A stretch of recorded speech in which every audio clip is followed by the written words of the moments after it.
Chhattisgarh BJP में चिंतन मंथन का दौर चल रहा है। छत्तीसगढ़ बीजेपी में एक बार फिर बदलाव की चर्चाएं तेज हो गई है। कहा जा रहा है कि दिग्गज नेताओं के काकस को तोड़ने के लिए आलाकमान कुछ बड़े निर्णय लेने जा रही है, जिसके संकेत कई मौके पर मिले हैं, जिसे लेकर सियासत तेज है। कहा जा रहा है कि विधानसभा चुनाव 2023 को देखते हुए बड़े बदलाव किए जाएंगे, जिससे चुनावी साल में हर मोर्चे पर पार्टी का सही समीकरण बैठे। लगातार 15 सालों तक सत्ता चलाने के बाद साल 2018 में विपक्ष में आई छत्तीसगढ़ बीजेपी की अब तक मजबूत विपक्ष की भूमिका सवालों के घेरे में रही है। गाहे बगाहे नेतृत्व परिवर्तन की चर्चा तेज होती ही रही है। छत्तीसगढ़ के वरिष्ठ राजनीतिक विश्लेषकों का कहना है कि मौजूदा प्रदेशाध्यक्ष से लेकर नेता प्रतिपक्ष सहित संगठन के कई अन्य बड़े पदाधिकारी रमन गुट के हैं और जो धार विपक्ष में होना चाहिए वह धार धरातल पर दिखाई नहीं दे रहा। इन सब के बीच एक बार फिर बीजेपी संगठन में बड़े बदलाव की बयार बहने लगी है। बदलाव के बयार को उस वक्त और हवा मिली जब राष्ट्रीय पदाधिकारियों की बैठक से रायपुर लौटे डॉक्टर रमन सिंह ने कहा कि कुछ नेता ने तो कपड़े सिलवाकर बैठे हुए हैं।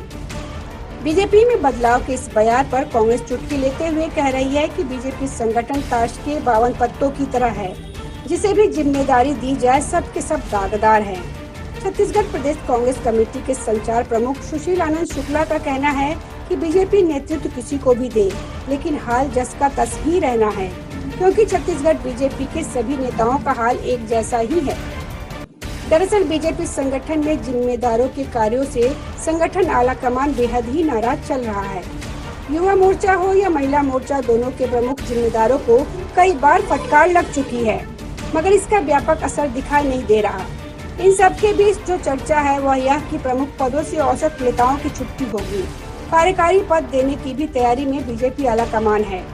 इसके अलावा अध्यक्ष का चेहरा बदलने चर्चा तेज, 2-3 कार्यकारी अध्यक्ष बनाने की चर्चा, युवा और महिला मोर्चों के अध्यक्ष को बदलने की भी चर्चा, अलग अलग वर्ग के नेताओं को कार्यकारी अध्यक्ष बनाने की तैयारी, सभी वर्गों को साधने संगठन में प्रमुख देने की कवायद, रमन गुट की ताकत को कम करने अन्य गुट के नेताओं को एंट्री की भी चर्चा तेज है।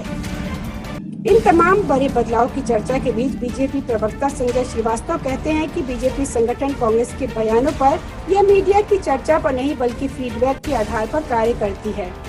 गुजरात मंत्रिमंडल बदलने लोकसभा चुनाव में सांसदों के टिकट काटने का उदाहरण देते हुए कहा कि कांग्रेस ने 125 सालों में जो कुछ निर्णय नहीं लिया वह बीजेपी ने 8 सालों में ले लिया है।